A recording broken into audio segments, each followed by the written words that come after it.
예, 안녕하세요. 저는 서울 아산병원에 근무하는 가정의학과 전문의 전성훈입니다. 오늘 제가 여러분께 말씀드리려고 하는 건 주로 무릎의 통증에 대해서 말씀드리려고 합니다. 무릎의 통증 중에 제일 많은 게 퇴행성 관절염인데 우리가 퇴행성 관절염을 어떻게 관리할지 말씀드리도록 하겠습니다. 먼저 동영상을 하나 보겠습니다. 무릎이 어떻게 생겨 있는지, 어떤 기능을 하는지 이런 동영상을 하나 보시도록 그렇게 하겠습니다.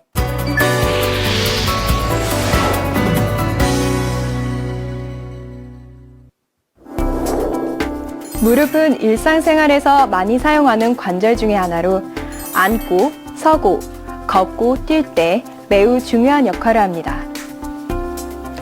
우리 몸의 여러 관절 중에서도 특히 무릎은 가장 크고 강한 힘을 받는데요.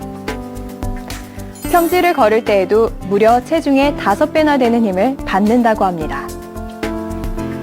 무릎은 과연 이렇게 큰 하중을 어떻게 견딜까요? 그것은 바로 복잡하게 얽히고 설켜 있는 무릎의 구조 속에 그 비밀이 있습니다.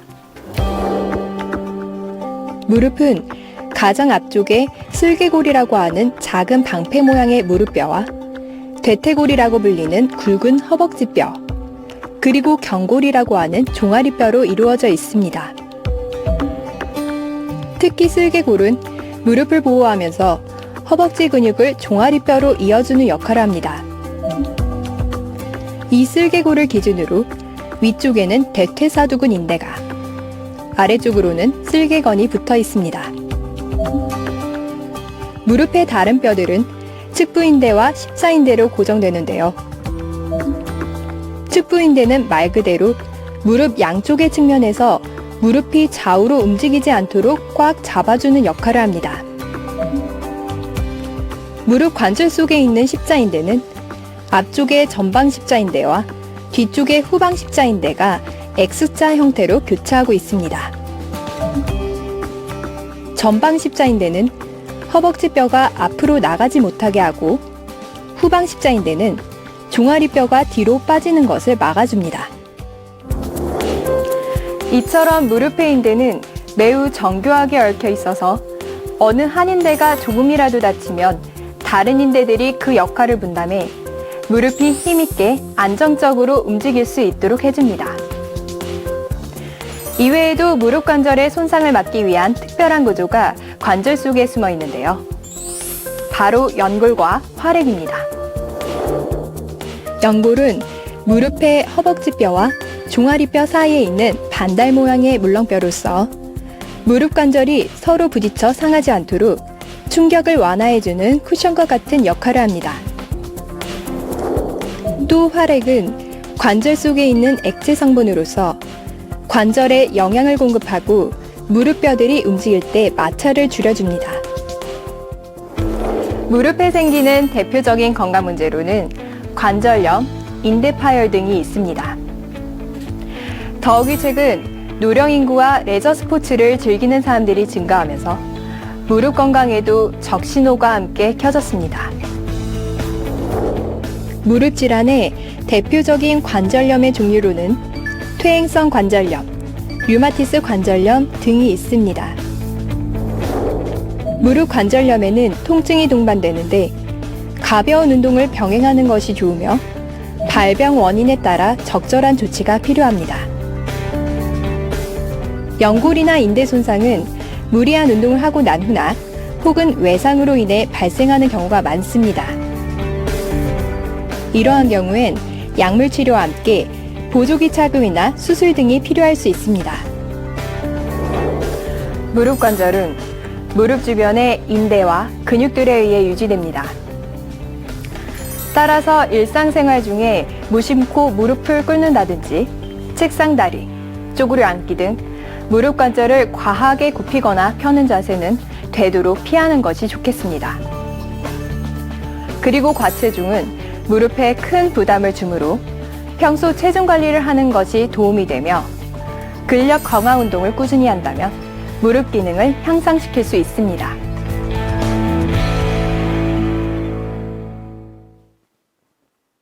예, 제가 말씀드린 게 이제 먼저 관절에 대해서 말씀드리려고 하는데요.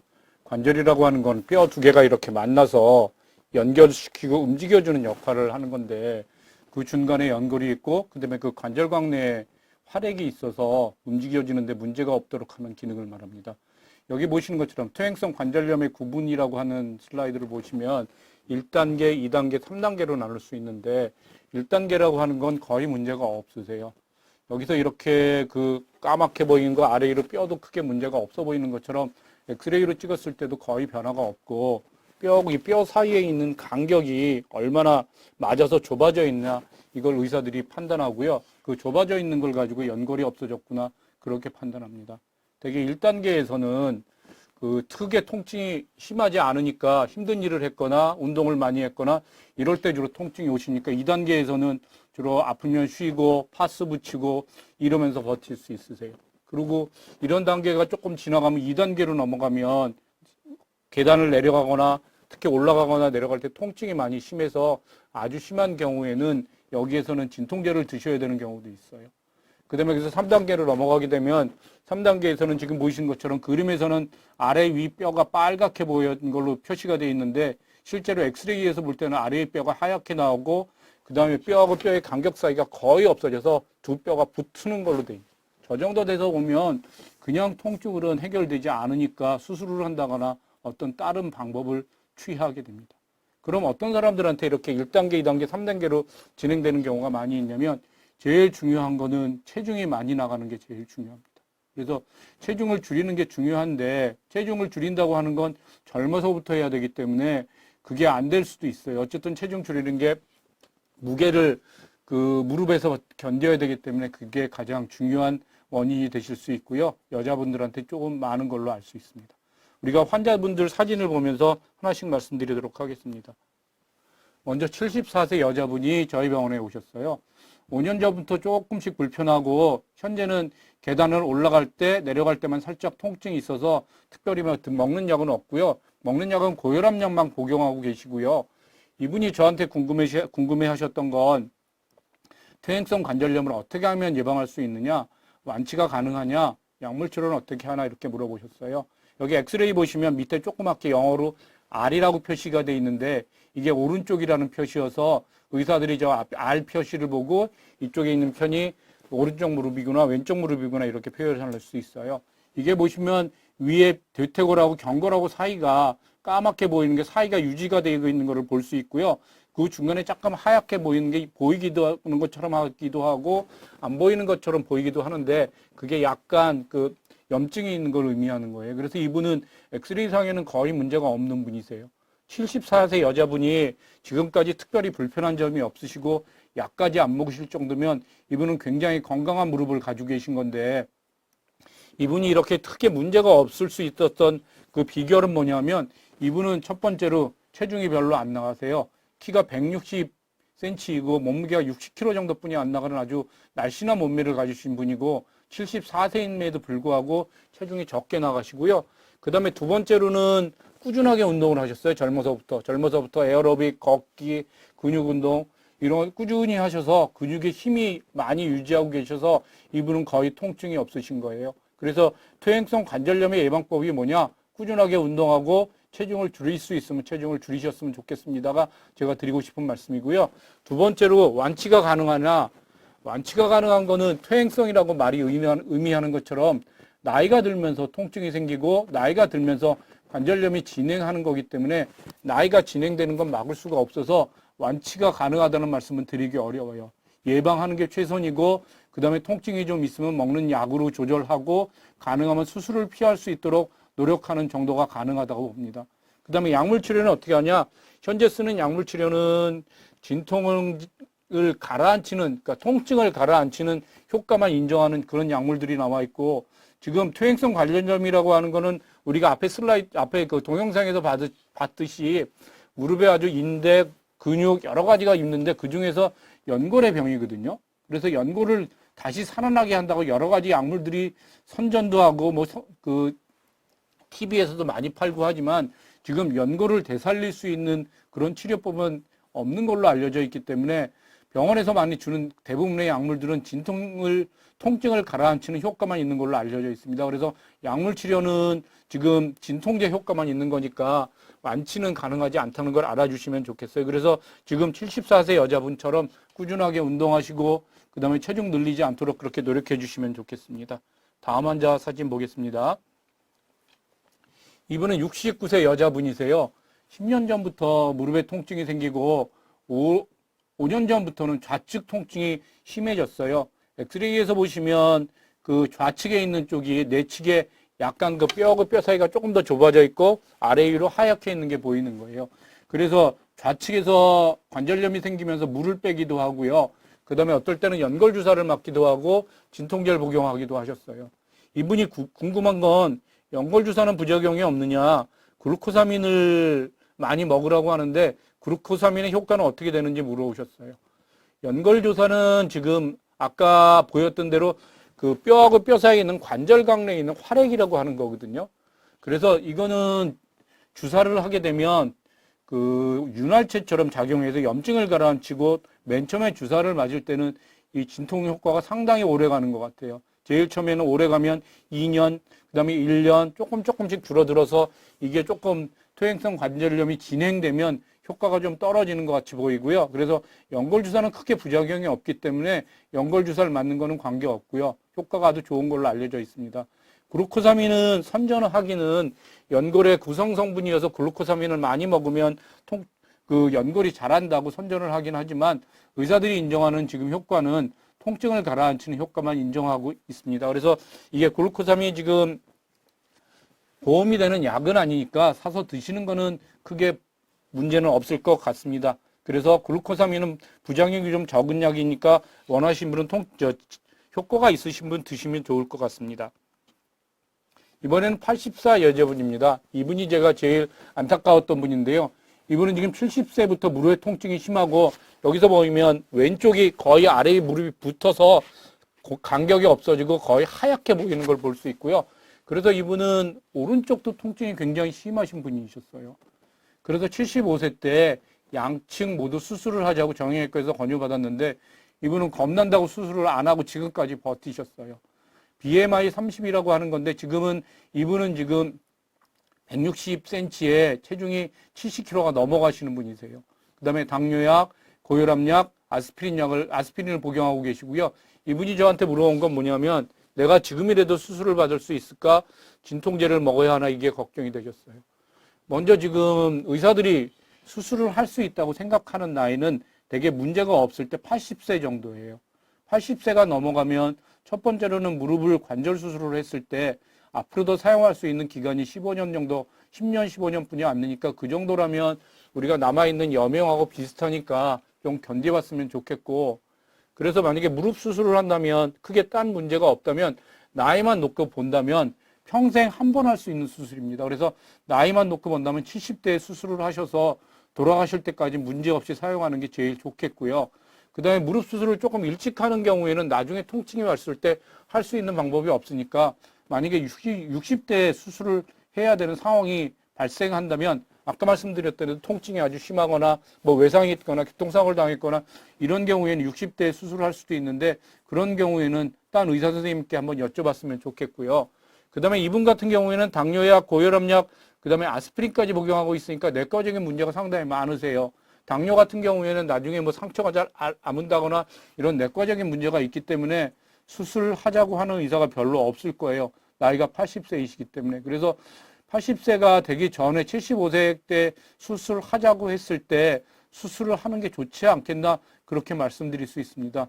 무릎에서 지금 수술은 여러 가지 방법이 있는데 대개는 그 관절 치환술을 하기는 되는데 이게 마지막 방법이기는 하지만 지금 저렇게 아주 심해서 거의 걷지 못할 정도로 휠체어에 의지하거나 그렇게 걸어야 되는 그런 경우에는 수술하는 걸 망설이지 않으시면 좋겠어요. 마지막 치료법이긴 하지만 그래도 효과가 굉장히 좋은 걸로 알려져 있고 대부분의 사람들이 저거 다시 수술하고 재활이 아주 힘들긴 하지만 걸어 다니실 수 있습니다. 그래서 75세 때 저렇게 엑스레이를 봤을 때 아래의 뼈가 거의 붙어 있고 걸어 다니지 못할 정도로 심한 통증이 있다면 의사들의 권고를 받아들여서 수술을 하시면 좋겠어요.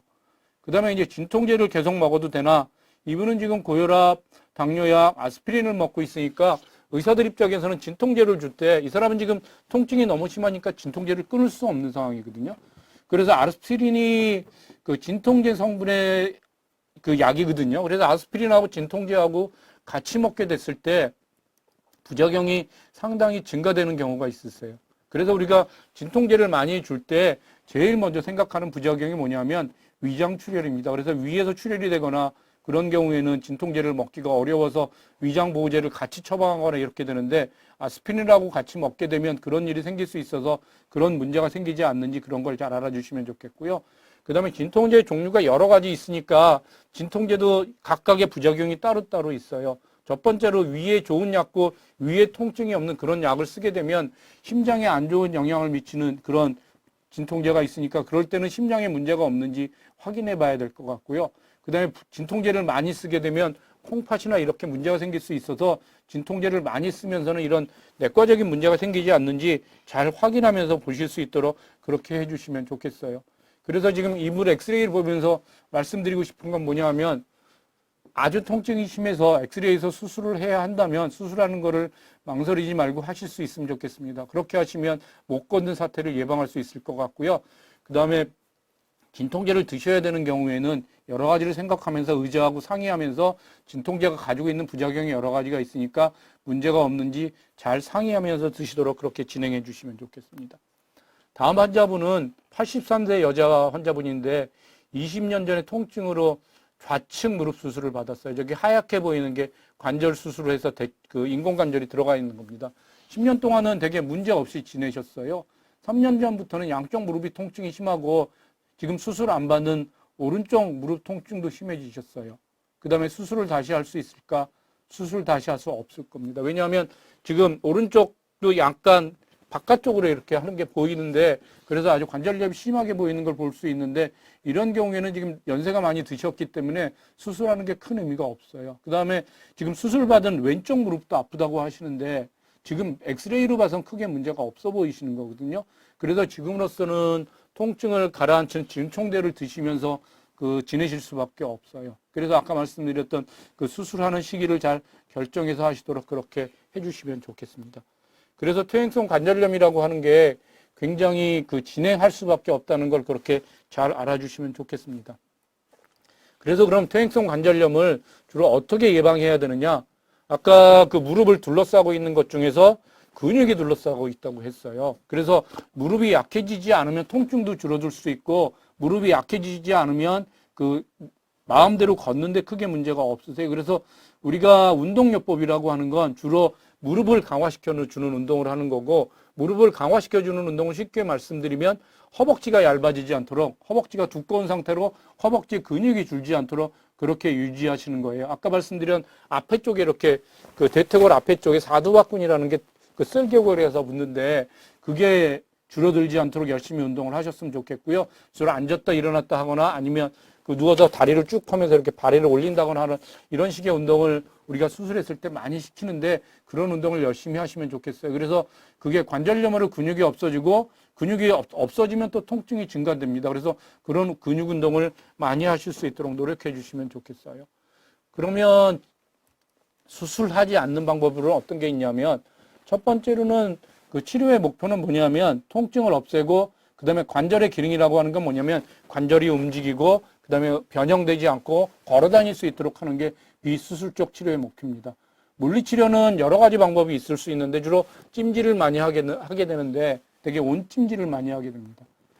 몇 가지 많이 받는 질문 중에 온찜질하고 냉찜질하고 어떻게 구별해서 해야 되느냐 이런 질문을 많이 받게 되는데 대부분은 온찜질이 혈액 공급을 늘려주니까 도움이 되실 수 있고요. 냉찜질은 다치셨거나 그럴 때 급성기에는 열이 나고 할 때만 냉찜질을 하시고 나머지는 대부분은 온찜질이 도움이 되실 수 있습니다. 체외 충격과가 요즘 정형외과에서 많이 쓰고 있는데 효과가 있는 걸로 알려져 있기는 합니다. 그 다음에 주사 치료는 두 가지가 있을 수 있는데 첫 번째로 연골 주사, 그 다음에 스테로이드 뼈 주사 이런 것들을 많이 하고요. 증식 치료나 자기 혈소판을 주사하는 치료도 효과가 있다고 알려져 있기도 합니다. 제일 많이 쓰는 주사가 연골 주사라고 하는 건데 그건 다시 한번 말씀드리도록 하고 그 다음에 스테로이드 하라고 하는 뼈 주사는 무릎에는 많이 쓰진 않지만 통증이 아주 심할 때는 사용하기도 합니다. 급성 통증에 효과적이기 때문에 통증이 아주 심할 때 빼놓고는 별로 사용하지 않긴 하지만 의사들이 부작용을 잘 알고 있기 때문에 필요할 때만 사용하십니다. 먼저 연골주사에다 다시 한번 말씀드리면 그 뼈하고 뼈 사이에 있는 관절각 내에 있는 이거 물질인데 그게 활액주사라고 하는 거고요. 성분은 히알린산이라고 하는 거고 이게 주사를 하면 활액막의 점성과 탄성이 증가하고 관절 손상을 방지해서 그 다음에 그 활막세포에서 활액 합성이 더 많이 작용하는 걸로 되어 있고요. 항염증 작용이 있어서 통증을 많이 가라앉히게 됩니다. 부작용이 많지 않으니까 초기 관절염에서 그 통증을 가라앉히는 목적으로 많이 사용할 수 있으니까 의사 선생님들한테 그 권고를 하셨을 때 사용하는데 크게 걱정 안 하셔도 될 것 같습니다.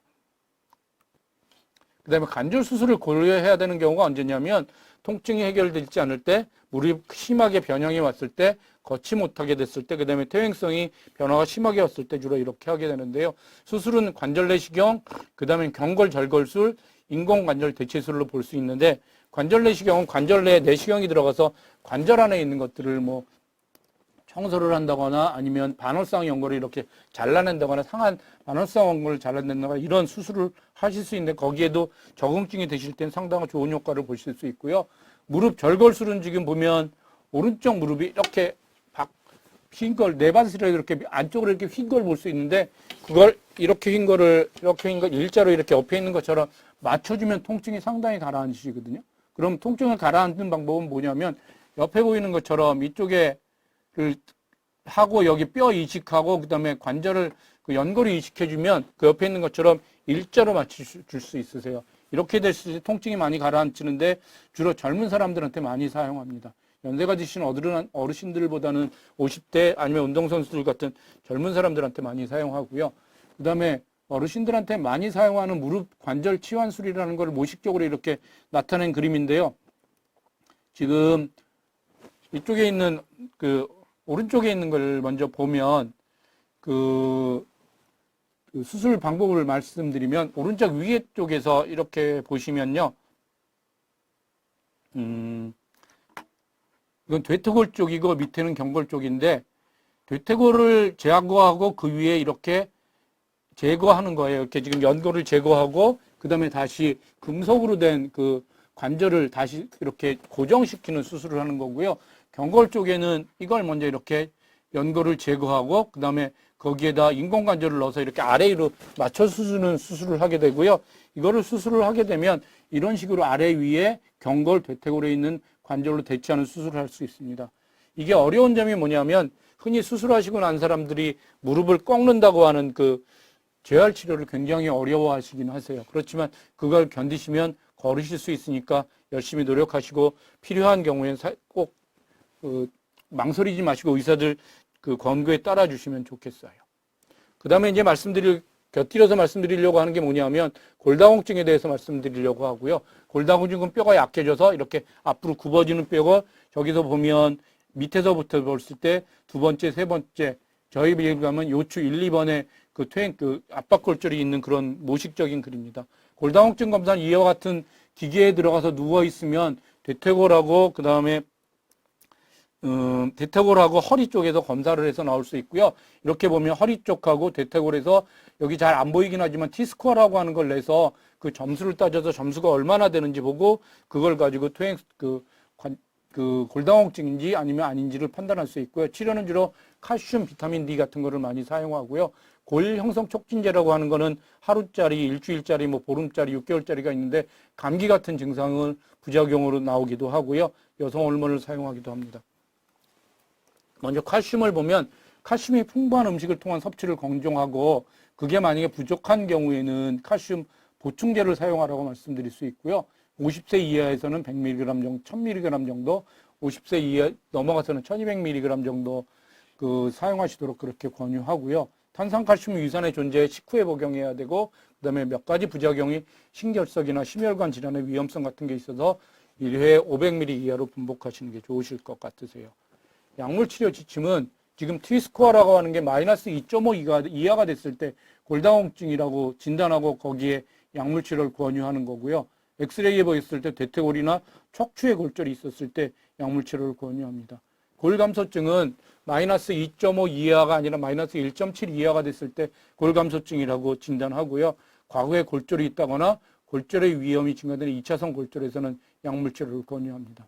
지금 골다공증 치료를 얼마나 해야 되느냐 여러 가지 질문이 많이 있는데 약물 치료 기간은 현재는 정해진 바는 없고요. 처음에 3년에서 5년간 약물 치료하고 골절의 위험 등에 따라서 치료 기간을 개별화하실 수 있습니다.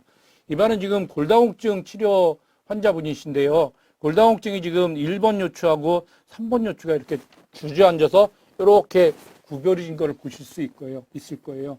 허리 통증으로 약물 치료했으나 현재는 위장장애 부종 등으로 관찰하고 계신 분이시고요. 골다공증에 지금 1번, 3번 이렇게 주저앉아 있고 퇴행성 관절염이 있으세요.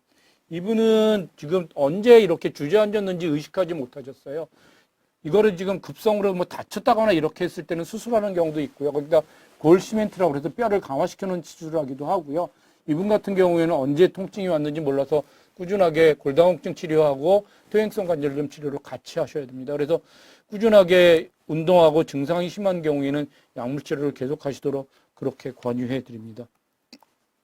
그래서 결론으로 말씀드릴 건 뭐냐면 꼭 필요하면 진통제를 드셔야 한다면 부작용이 있을 수 있으니까 의사들하고 상의해서 진통제를 드시도록 하고 그 다음에 통증이 아주 심해서 못 걷게 됐을 때 의사들하고 상의하셔야 되겠지만 수술을 권유 받으시면 수술이 최후의 치료 방법이긴 하지만 상당히 좋은 예후를 가지고 있기 때문에 필요한 경우에 치료하시면 좋겠고요.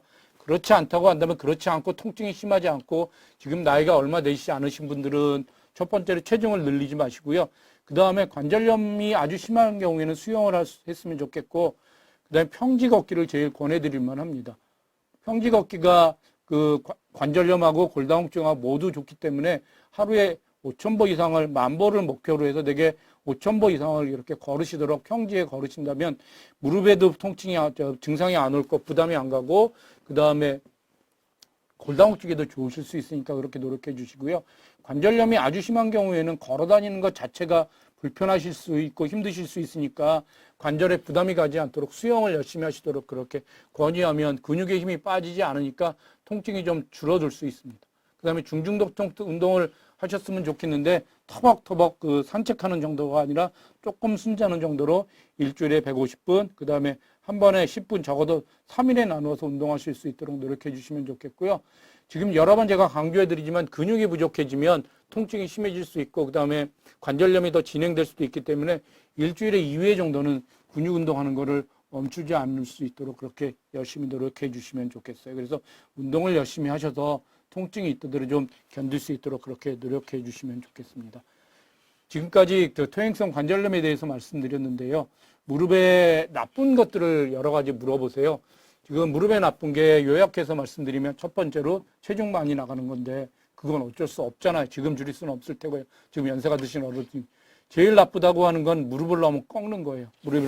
무릎 자체가 이렇게 너무 꺾이는 자세 같은 게 문제가 될 수 있는데 그런 자세를 어떤 자세에 취하게 되냐면 쪼그려 앉는다거나 그다음에 쪼그려 앉아서 걸레질을 한다거나 이런 자세에서 무릎을 굉장히 많이 구부리게 되는데 그래서 시골에 계시는 어르신들이 쪼그려서 밭일을 많이 하셔서 그 쪼그린 자세가 무릎을 너무 구부리는 자세가 무릎에 상당한 부담을 주기 때문에 바닥에 생활하시는 거를 통증이 있으시면 좌식 생활을 하시도록 그렇게 해주시면 좋겠어서 그래서 무릎을 너무 구부리지 않도록 그렇게 노력해 주시면 좋겠고요.